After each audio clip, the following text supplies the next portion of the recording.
In 1964, the Soviet space program stood at the pinnacle of global achievement. Yuri Gagarin had conquered the heavens 3 years prior, and the world looked upward with a mixture of awe and terror at what the Red Banner might accomplish next. But within the concrete walls of Baikonur Cosmodrome in Kazakhstan, beneath the desert winds that carried sand across endless steppes, a different kind of history was being written, a history that would never appear in Pravda, never grace the walls of the Museum of Cosmonautics, and never be spoken of in the halls of the Kremlin. The official records from that autumn speak of routine training exercises, standard equipment tests, and the usual parade of successful missions that fed the propaganda machine. But buried within the classified archives of the Chief Designer's office, sealed away in files that bore no names and carried no signatures, lay documentation of what the state would later classify as Incident Zero. The case of a cosmonaut who officially never existed, yet whose presence haunted the program for decades to come. The first mention of what would become known as Cosmonaut Zero appears in a maintenance log from September 15, 1964. The entry, written in the precise hand of Chief Engineer Dmitry Volkov, noted an anomaly during the pre-flight check of Vostok spacecraft 7K. The capsule had been prepared for what was officially designated as an unmanned biological mission, carrying a payload of laboratory mice and monitoring equipment to study the effects of prolonged weightlessness on living organisms. The mission parameters were routine, the flight path well established, and the expected duration a standard 72 hours. Volkov's entry, discovered years later during a routine archive reorganization, described finding the spacecraft's environmental systems activated, despite no scheduled human occupant. The life support systems were not merely powered on, but actively cycling, maintaining atmospheric pressure and oxygen levels suitable for human survival. When questioned by security personnel the following day, Volkov reported that he had assumed the activation was part of a classified test protocol and had not pursued the matter further. His subsequent disappearance from the program 3 weeks later was officially attributed to a family emergency requiring his permanent relocation to Siberia. The Baikonur facility in 1964 existed as a city unto itself, rising from the Kazakh steppes like a monument to human ambition and state power. Concrete buildings stretched across the horizon, connected by underground tunnels that protected workers from both the harsh desert climate and prying foreign eyes. The cosmonaut training compound occupied the facility's northeast quadrant, a collection of brutalist structures surrounding the centrifuge complex, where the Soviet Union's space heroes learned to withstand forces that would crush ordinary men. Within this compound lived and worked approximately 200 individuals, from engineers and medical personnel to the cosmonauts themselves. The daily routine followed strict protocols established by the state security apparatus. Morning exercises at 05:30 hours, breakfast in the communal dining facility, technical briefings, physical training, and evening meals that concluded with mandatory attendance at political education sessions. Personal communication with the outside world was limited to censored letters and supervised telephone calls on designated days. Dr. Yelena Petrovskaya served as the compound's chief medical officer during this period. Her daily logs, maintained according to military regulations, provide insight into the psychological climate that existed among the personnel. Entries from late summer 1964 describe an increase in reported sleep disturbances, particularly among the engineering staff.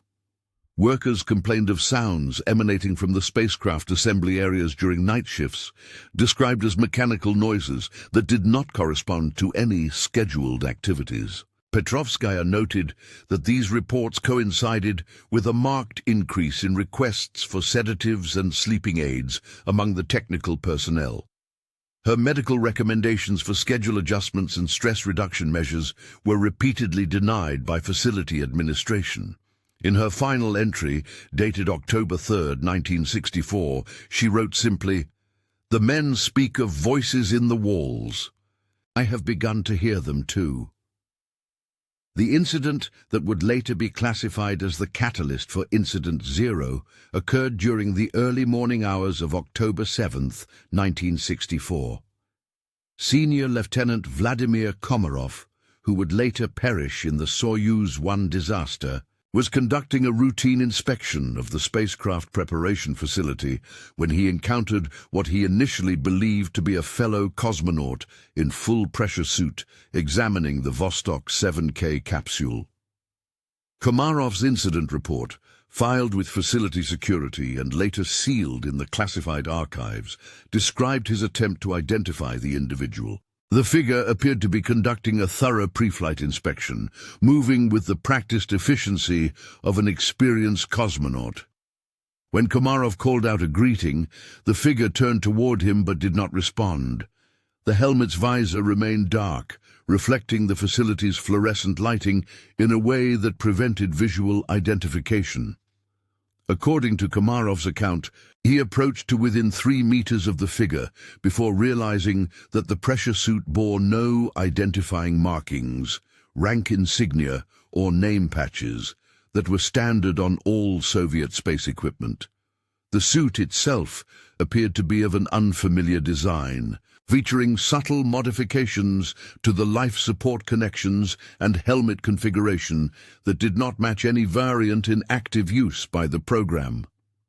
When Komarov attempted to establish radio communication through the facility's internal communication system, he received no response. The figure continued its inspection of the spacecraft for approximately 5 minutes before walking deliberately towards the facility's exit. Komarov followed at a distance, but when he reached the corridor leading to the main compound, the individual had vanished. Security cameras for that section of the facility were found to be non-functional that morning, apparently due to a power fluctuation that affected only that specific area. The official investigation into Komarov's report was conducted by Colonel Alexei Leonov of the GRU, the military intelligence directorate responsible for state security within the space program.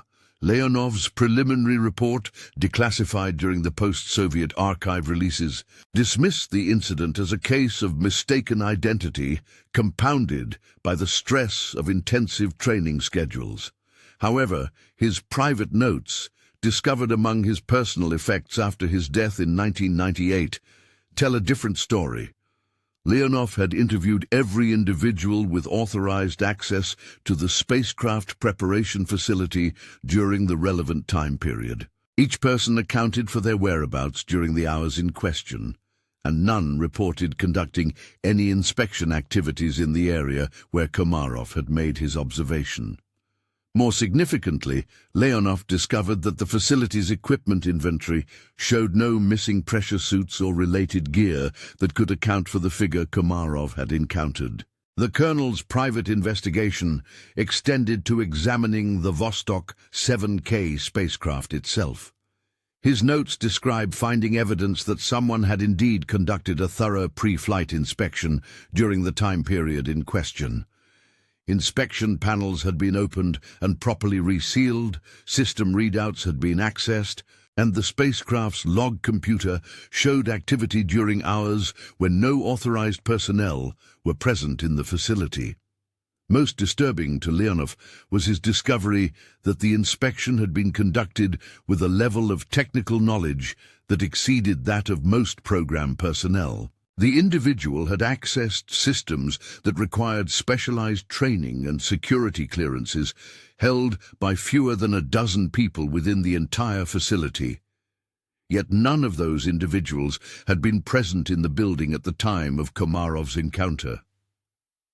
During the subsequent weeks, reports of similar encounters became increasingly common among facility personnel. Night shift workers reported seeing figures in pressure suits moving through areas that should have been empty, Maintenance crews found equipment that had been operated during hours when those areas were supposedly unoccupied. The facility's internal security began conducting random inspections and head counts, but these measures failed to identify any unauthorized individuals. Dr. Petrovskaya's medical logs from this period document a significant deterioration in the psychological well-being of facility personnel. Sleep disorders became endemic among the staff, and reports of auditory hallucinations increased dramatically. Workers described hearing voices, speaking in technical language about spacecraft systems and mission parameters, conversations that seemed to emanate from the walls themselves. The medical officer requested permission to conduct psychological evaluations of the entire facility staff, but her request was denied by the facility's political officer, who classified such concerns as potentially damaging to state security and program morale. Instead, Petrovskaya was instructed to increase the distribution of stimulants to maintain work productivity, and to recommend the transfer of any personnel who continued to report unusual experiences.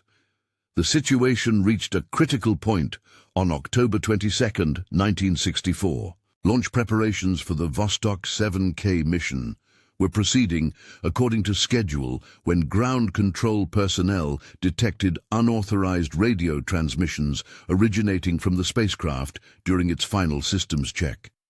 The transmissions consisted of standard pre-flight communication protocols delivered in flawless technical Russian by a voice that did not match any known program personnel. The voice identified itself using call signs and mission parameters that corresponded exactly to the planned Vostok 7K flight. However, the individual speaking claimed to be conducting the mission 4 days earlier than the scheduled launch date, and reported orbital positions and system readings that did not correspond to the spacecraft's current ground-based status. Ground control attempted to establish two-way communication, but the mysterious transmissions ceased as abruptly as they had begun. Facility security immediately initiated a comprehensive search of the spacecraft and surrounding areas, but found no indication of any unauthorized presence. The Vostok 7K capsule remained sealed and showed no signs of entry or tampering. Internal systems diagnostics revealed no malfunctions in the communication equipment that might account for the anomalous transmissions. Colonel Leonov's investigation of this incident revealed that the voice patterns and speech characteristics of the mysterious transmissions had been analyzed by military linguists and found to match those of an experienced cosmonaut. However, voice print analysis comparing the transmissions to recordings of all active program personnel failed to produce a match. The individual speaking possessed the technical knowledge and communication protocols of a fully trained cosmonaut, yet appeared to exist nowhere within the official program records. The decision to proceed with the Vostok 7K launch, despite these unexplained incidents, came directly from Moscow, conveyed through encrypted communications from the office of Chief Designer Sergei Korolev himself. The mission would proceed as scheduled, with additional security measures and monitoring protocols to ensure program integrity and state security. On October 26, 1964, at precisely 1437 hours Moscow time, Vostok 7K lifted off from Launch Pad 1 at Baikonur Cosmodrome. The mission proceeded normally through its initial phases, with telemetry data indicating optimal spacecraft performance and successful orbital insertion. Ground control maintained continuous communication with the automated systems throughout the first 12 hours of flight. At 0215 hours on October 27th, ground control received the first indication that the mission had deviated from its planned parameters. Telemetry data showed that the spacecraft's environmental systems had shifted from automated biological mission protocols to full life support configuration suitable for human occupancy. Atmospheric pressure, oxygen levels and temperature controls had adjusted to ranges appropriate for a living cosmonaut rather than laboratory animals. Attempts to query the spacecraft's automated systems regarding this configuration change proved unsuccessful. The spacecraft continued to respond to ground control communications, but only with standard automated acknowledgements that provided no explanation for the environmental system modifications. More concerning was the fact that life support consumption rates indicated the presence of a human occupant, despite the mission's official unmanned status. Flight Director Mikhail Yangel ordered an immediate review of all mission planning documentation to determine if the environmental system changes might be part of a classified protocol that had not been communicated to ground control personnel. This review revealed no such protocols existed and confirmed that the Vostok 7K mission had been designed and prepared exclusively for biological research purposes. As the spacecraft entered its second day of flight, ground control began receiving intermittent radio transmissions that appeared to originate from a human occupant aboard Vostok 7K. These transmissions followed standard communication protocols and featured technical updates on spacecraft systems, orbital mechanics calculations, and mission status reports that demonstrated detailed knowledge of Soviet space operations. The voice delivering these transmissions was consistent with the mysterious communications that had been recorded during ground-based testing prior to launch. Analysis confirmed that the individual speaking possessed comprehensive knowledge of spacecraft systems, orbital dynamics, and mission procedures that exceeded the training level of most program personnel. When ground control attempted to establish direct communication with this apparent occupant, responses were limited to technical acknowledgements and brief status reports. Attempts to elicit personal information, identification, or mission clarification were met with silence or repetition of standard protocol responses. Dr. Yevgeny Bushkov, the mission's chief medical monitor, reported that biomedical telemetry data from the spacecraft showed clear indications of human physiological activity. Heart rate, respiration, and stress indicators all fell within normal ranges for a cosmonaut in good physical condition adapting to weightlessness. However, these readings appeared to be transmitted from medical sensors that had not been installed aboard the spacecraft prior to launch. The implications of this data proved deeply troubling to mission planners and security personnel. Either the spacecraft carried an unauthorized human occupant who had somehow gained access without detection, or the mission itself had been modified through channels that bypassed normal security and planning protocols. Both possibilities represented serious breaches of program security and state control. On the morning of October 28th, ground control lost all communication with Vostok 7K. Standard telemetry signals ceased, automated acknowledgements stopped, and all attempts to establish contact met with silence.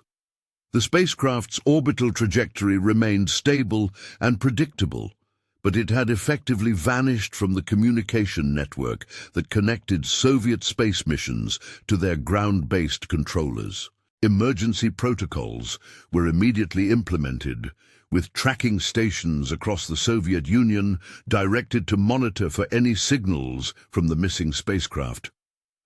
Military radar facilities were tasked with maintaining continuous surveillance of the spacecraft's orbital path to ensure it posed no threat to populated areas should atmospheric re-entry occur prematurely. For 36 hours, Vostok 7K remained silent as it continued its orbital path around Earth. Flight directors and mission planners worked around the clock to determine the cause of the communication failure and develop contingency plans for various scenarios. The spacecraft's life support systems, if indeed they were supporting a human occupant, would begin to reach critical limits within the next 24 to 48 hours. On October 30th, at approximately 1600 hours, tracking stations detected Vostok 7K beginning an unscheduled descent trajectory toward Earth. The spacecraft's automated re-entry systems appeared to be functioning normally, guiding it toward a landing zone in the vast steppes of central Kazakhstan. Recovery teams were immediately dispatched to the projected landing coordinates, with instructions to secure the spacecraft and any occupants under strictest security protocols. The recovery operation that followed would later be classified under the highest levels of state secrecy, with all participating personnel required to sign documents acknowledging that disclosure of any information related to the mission would constitute treason against the Soviet state. Multiple teams converged on the landing zone from different directions to ensure comprehensive coverage of the area where the spacecraft was expected to touch down. Captain Boris Petrov led the primary recovery team that reached the Vostok 7K landing site approximately 40 minutes after the spacecraft's parachutes were observed descending toward the steps. His report, sealed in the GRU archives and not declassified until the dissolution of the Soviet Union, described finding the spacecraft in apparent good condition, with no obvious signs of damage from re-entry or landing. What Petrov's team discovered upon opening the spacecraft's hatch defied explanation and challenged fundamental assumptions about the mission they had been tracking for the previous 4 days. The capsule's interior showed clear evidence of human habitation during the flight period. Personal items were present that had not been part of the mission manifest, food containers showed signs of consumption, and the environmental systems bore traces of extended human occupancy. Most significantly, the team found a complete pressure suit of unfamiliar design folded and stowed in a compartment that should have contained only biological research equipment. The suit bore no identifying markings, serial numbers, or manufacturer information that might indicate its origin within the Soviet space program. Technical analysis would later reveal that its construction incorporated materials and design elements that were not consistent with any known Soviet or foreign space technology. The biological research payload that had officially constituted the mission's scientific purpose was discovered to have been carefully removed from the spacecraft and replaced with equipment whose function could not be immediately determined. This equipment appeared to be of sophisticated construction, but bore no resemblance to any technology familiar to the recovery team's technical specialists. Captain Petrov's most disturbing discovery was a handwritten log maintained throughout the flight by someone claiming to be Cosmonaut Zero.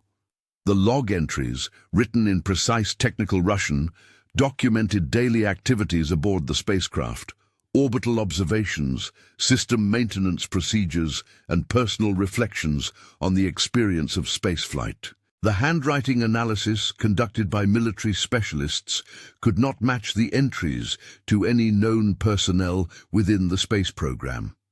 The log entries themselves provided no clues to the identity of their author beyond the designation Cosmonaut Zero. The writing demonstrated comprehensive knowledge of spaceflight procedures, orbital mechanics, and spacecraft systems that indicated extensive training and experience.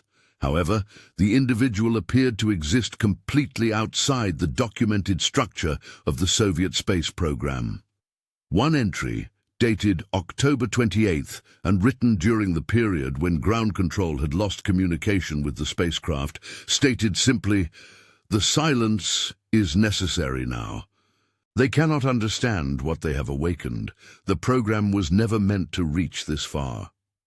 The remainder of that day's entry consisted of technical notations about orbital adjustments that corresponded exactly to the trajectory changes that had preceded the communication blackout. The final entry in the log, written apparently just before the spacecraft's return to Earth, contained a warning that would prove prophetic in the years that followed. "This is not the end, but the beginning. Others will come who understand the true purpose. The cosmos holds secrets that the state cannot control."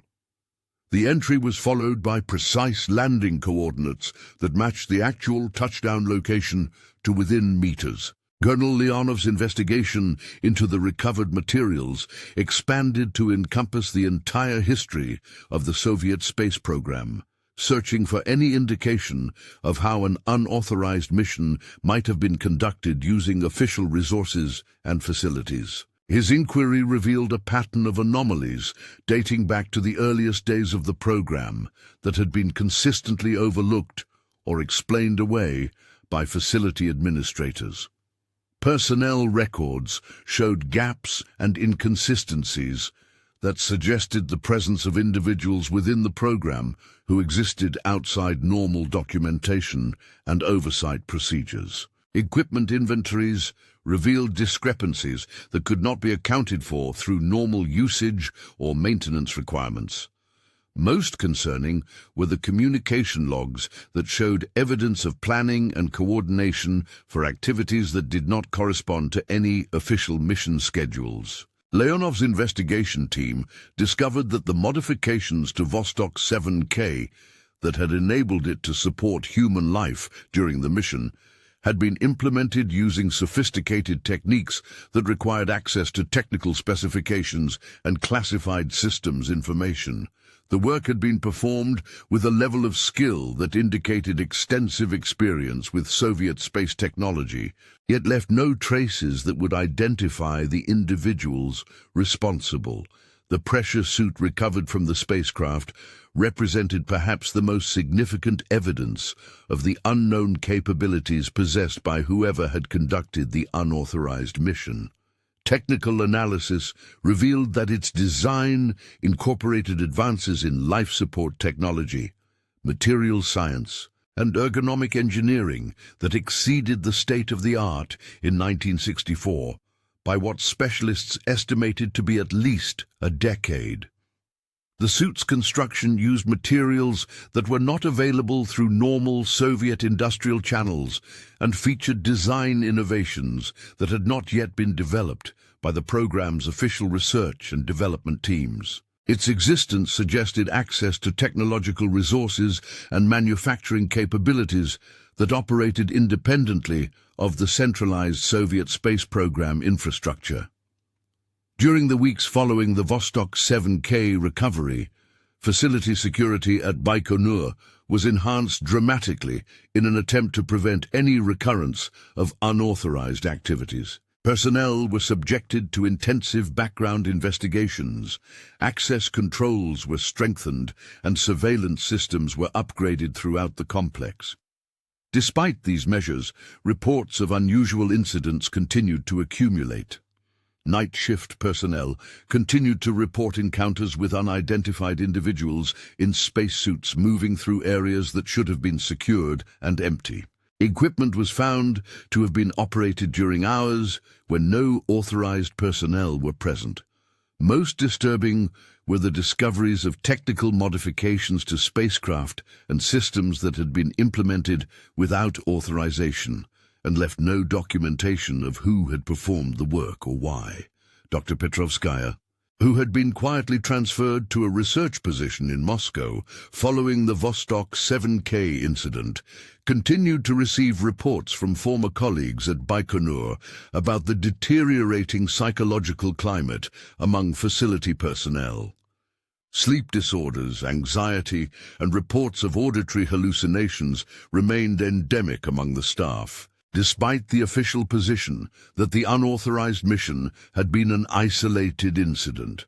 Her private correspondence, discovered among her personal effects after her death in 1978, revealed that she had continued to investigate the medical aspects of what became known within the program as the zero phenomenon. Her research suggested that exposure to whatever had been responsible for the unauthorized activities at Baikonur created lasting psychological effects among personnel that persisted long after their departure from the facility. The official response to the Vostok 7K incident involved a comprehensive review of security protocols and personnel procedures designed to prevent any recurrence of unauthorized activities All records related to the mission were classified at the highest levels of state secrecy, and personnel with knowledge of the events were reassigned to positions where their access to sensitive information was limited. However, the effectiveness of these measures was called into question by subsequent events that suggested the presence at Baikonur of capabilities and intentions that extended beyond what had been revealed during the Vostok 7K mission. The unauthorized modification of spacecraft systems continued, as did reports of unidentified personnel conducting activities in secure areas of the facility.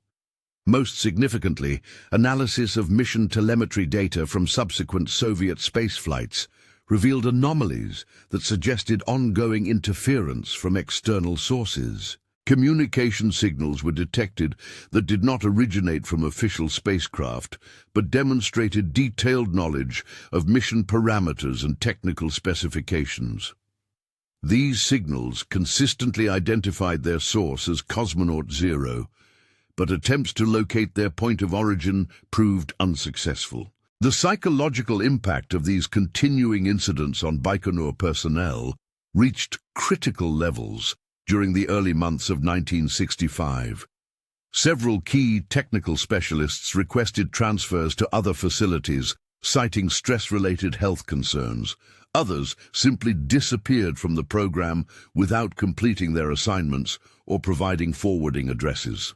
The facility's operational effectiveness began to suffer as experienced personnel were lost and replaced by newcomers who lacked familiarity with the complex systems and procedures. Dr. Petrovskaya's medical research during this period focused on what she termed technological haunting syndrome, a condition she observed among personnel exposed to the unexplained activities at Baikonur. Symptoms included persistent insomnia, auditory hallucinations involving technical conversations, and an overwhelming sense of being observed during work activities. Traditional medical treatments proved ineffective, and the condition appeared to be progressive and contagious among facility personnel. Her confidential reports to program administrators recommended immediate psychological support services for affected personnel and temporary suspension of operations until the source of the psychological distress could be identified and addressed. These recommendations were rejected by facility leadership, who maintained that acknowledging the scope of the psychological problems would constitute an admission that the program had lost control of its own facilities. The final documented incident involving Cosmonaut 0 occurred during the early morning hours of March 15, 1965. Ground control personnel at Baikonur received an extended radio transmission that appeared to originate from somewhere within the Earth's orbital space, but could not be traced to any known spacecraft or satellite. The transmission lasted approximately 20 minutes and consisted of a detailed technical briefing on modifications that had been made to several spacecraft scheduled for upcoming missions. The voice delivering this briefing was consistent with previous communications attributed to Cosmonaut 0, but the level of detailed knowledge demonstrated about current mission plans and spacecraft specifications far exceeded what any unauthorized individual should have been able to access. The briefing included technical recommendations for system improvements that were later found to be both feasible and beneficial to mission safety and effectiveness. Most disturbing was the transmission's conclusion, which stated, "The foundation has been established. The true work begins now. Watch for the signals that will guide the worthy to understanding." Following this statement, all communication ceased, and subsequent attempts to detect signals from Cosmonaut 0 proved unsuccessful. In the weeks that followed this final transmission, several key personnel within the Soviet space program reported receiving what they described as guidance or instruction related to technical improvements and design innovations that significantly advanced the program's capabilities. These individuals consistently attributed their insights to dreams or sudden inspiration that occurred during periods of sleep or meditation. The technical innovations that emerged from these experiences proved so valuable that program leadership chose to implement them despite their unexplained origins. Spacecraft reliability improved dramatically, mission success rates increased, and several technological breakthroughs accelerated the program's development timeline by months or years beyond what had been previously projected. Colonel Leonov's final report on the zero phenomenon, completed in 1966 but immediately classified and sealed, concluded that the Soviet space program had encountered evidence of capabilities and intentions that exceeded the understanding and control of state authorities. His recommendation that a permanent research division be established to investigate these phenomena was rejected by military leadership, who preferred to treat the incidents as an isolated security breach that had been successfully contained. The official records of the Vostok 7K mission were altered to show a successful unmanned biological research flight with routine recovery and normal mission parameters. All physical evidence related to the unauthorized human occupancy was transferred to secure storage facilities, where it remained classified for decades. Personnel with direct knowledge of the events were required to sign additional secrecy agreements and were monitored by security services to ensure their continued silence.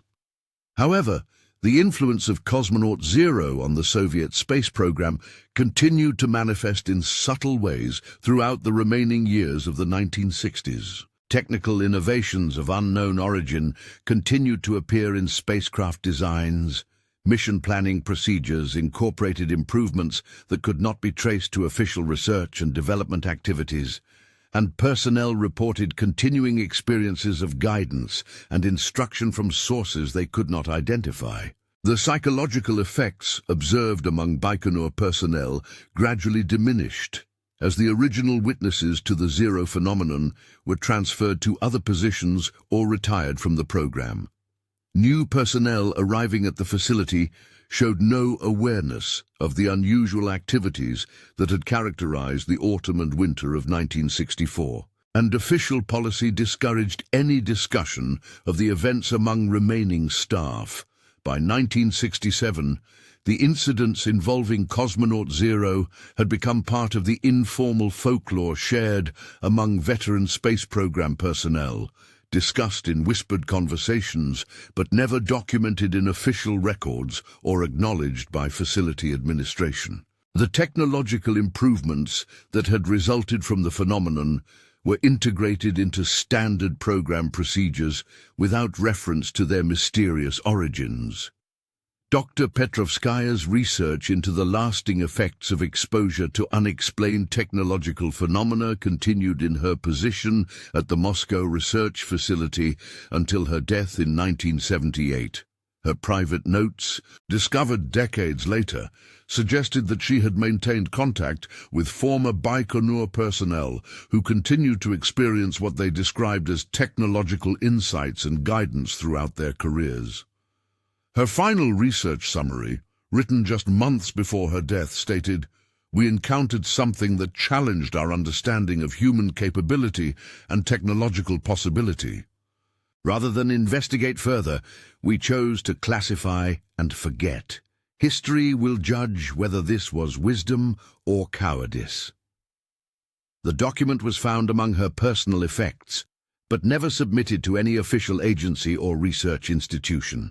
The archives containing the classified records of the zero phenomenon remained sealed until the dissolution of the Soviet Union, when many previously secret documents were transferred to new institutional custody. Even then, the sensitivity of the materials and their implications for understanding the history of the space program ensured that they remained largely inaccessible to researchers and historians. When portions of the Cosmonaut Zero files were finally declassified during the 1990s, They attracted limited attention from Western researchers who dismissed them as examples of Cold War disinformation or psychological warfare directed against the Soviet space program. The technical impossibility of the described events and the lack of corroborating evidence from Western intelligence sources led most analysts to conclude that the documents represented an elaborate internal hoax or propaganda exercise.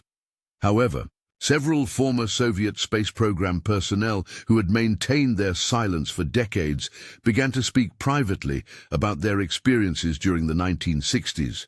Their accounts, shared only with trusted colleagues and family members, provided additional details about the technological advances and unusual incidents that had characterized that period of the program's history.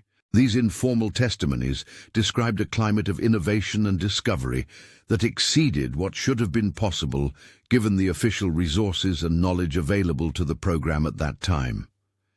Technical problems that should have required years to solve were resolved overnight. Design challenges that had stumped engineering teams were suddenly overcome through insights that seemed to emerge from nowhere, and mission success rates improved in ways that defied statistical probability.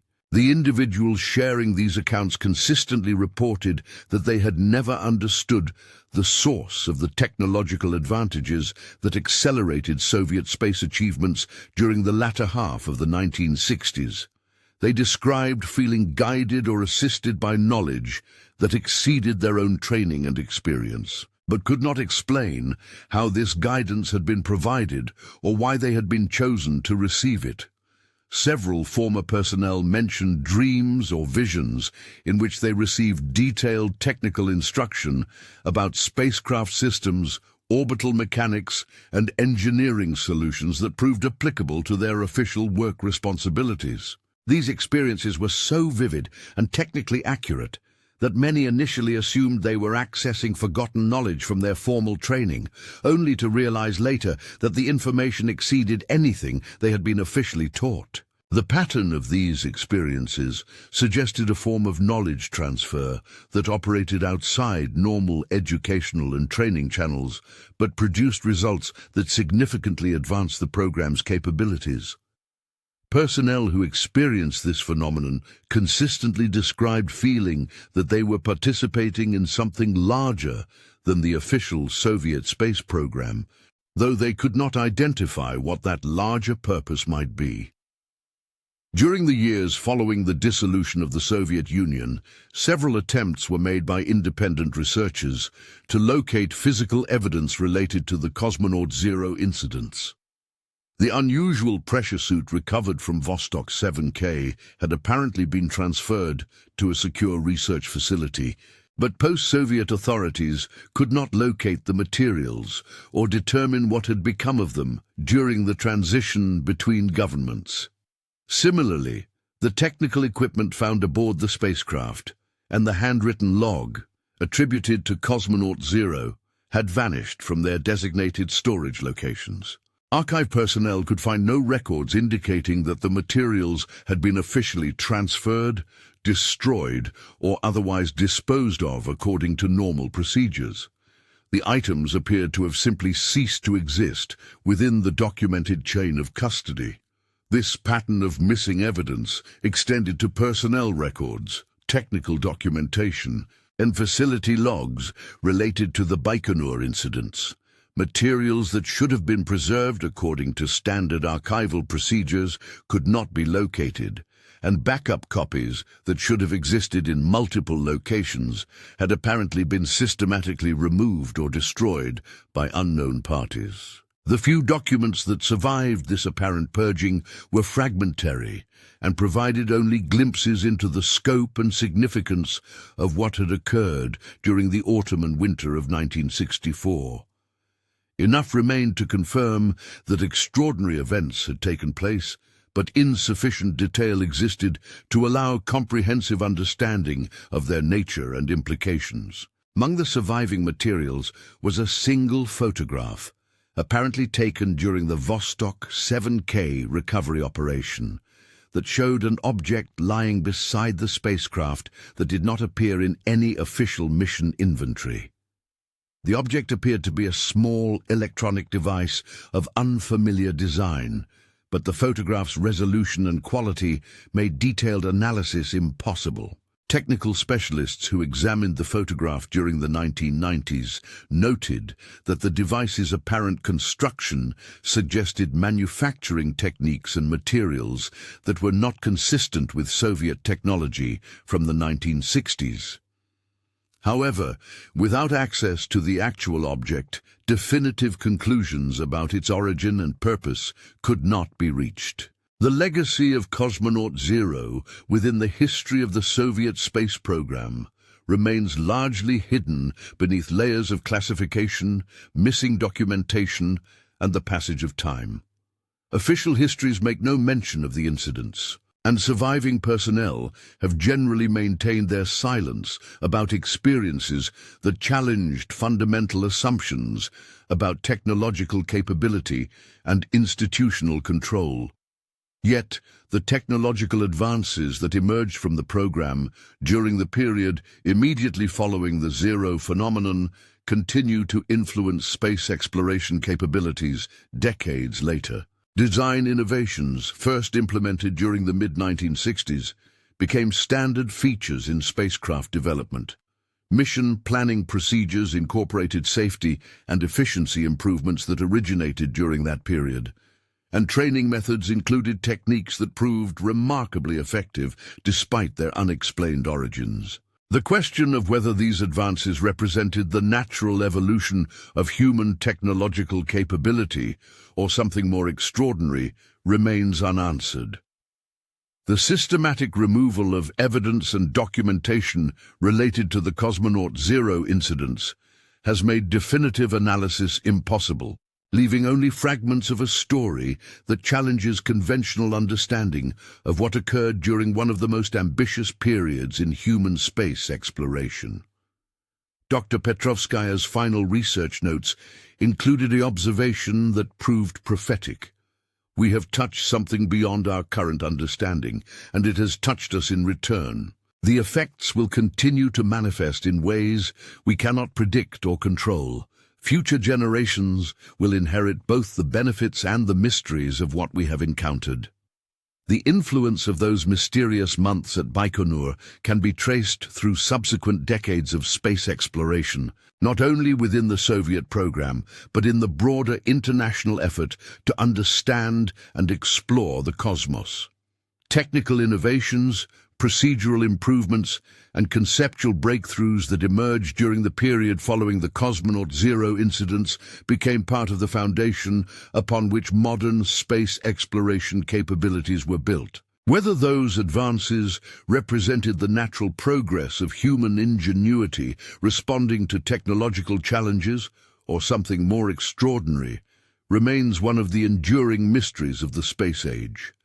The cosmos continues to hold secrets that challenge human understanding, and perhaps some doors once opened can never be entirely closed. In the vast steppes of Kazakhstan, where the wind still carries sand across the concrete ruins of launch complexes, maintenance workers occasionally report sounds echoing through empty buildings on quiet nights. Voices speaking in technical Russian about spacecraft systems and orbital mechanics, conversations that seem to come from the walls themselves. The official response is that these reports represent acoustical anomalies caused by wind patterns and structural settling in aging buildings. But among those who worked at Baikonur during the 1960s, such explanations carry little conviction. They know that some mysteries transcend the capacity of official investigations to resolve, and that the cosmos itself may harbor capabilities that exceed human institutions' ability to comprehend or control. The legacy of Cosmonaut Zero serves as a reminder that the universe holds depths of possibility that challenge even the most ambitious human endeavors to chart and understand. And perhaps, in the darkness between the stars, there are those who continue to watch and guide, ensuring that humanity's reach toward the infinite proceeds according to plans that transcend the boundaries of nations, ideologies, and individual understanding.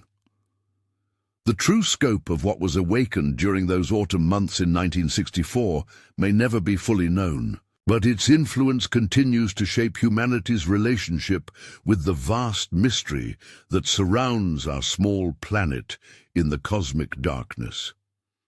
The archives from that period, those few documents that escaped the systematic purging of records, contain one final entry that provides perhaps the most chilling insight into the true scope of what occurred during the autumn of 1964.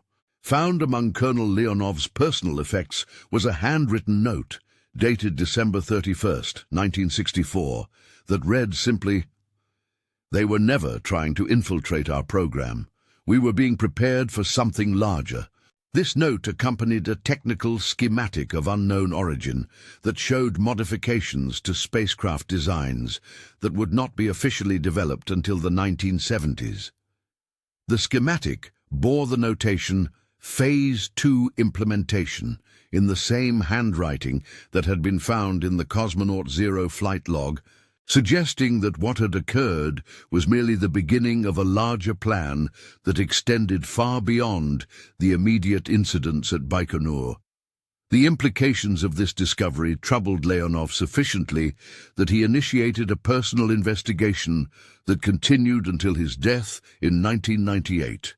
His private files, discovered by family members during the settlement of his estate, contained decades of correspondence with former space program personnel, technical analyses of unexplained spacecraft improvements, and documentation of continuing anomalous incidents within various Soviet space facilities. Leonov's research revealed that the technological advances attributed to natural program evolution during the late 1960s and early 1970s consistently originated from sources that could not be traced to official research and development activities.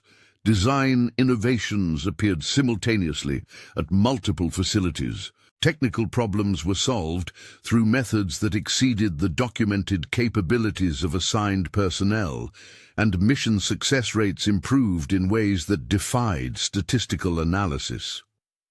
Most significantly, Leonov documented a pattern of personnel experiences that mirrored what had been observed at Baikonur during the Zero phenomenon. Technical specialists at facilities across the Soviet Union reported receiving guidance and instruction through dreams, sudden insights, and experiences of technological intuition that exceeded their formal training.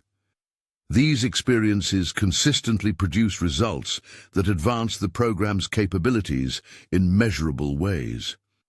The Colonel's final report, written shortly before his death and discovered sealed in a safety deposit box, concluded that the Soviet space program had been systematically influenced by capabilities and intentions that operated independently of state control and institutional oversight.